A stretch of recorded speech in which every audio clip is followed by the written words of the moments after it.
Broadcast are heard.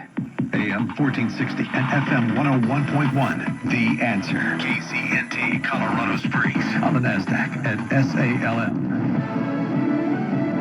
Fox News, I'm Eben Brown. Tomorrow marks 20 years since the terrorist attacks on New York and Washington. It will be a day.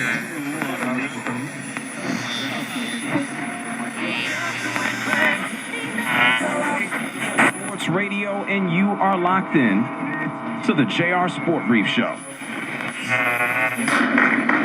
I am so disappointed. Safe. Well, for details, people who are vaccinated. Over the middle. Not going.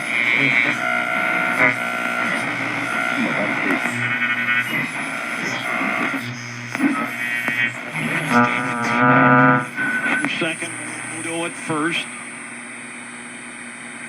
Bard's 0-2 pitch to Miller.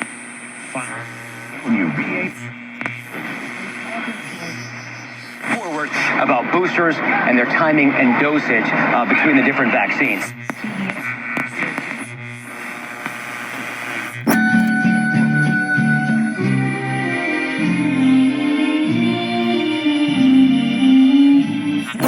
While that case still moves through the courts, for the time being, no flights are coming into the U.S. with Afghan evacuees. White House Press Secretary Jen Psaki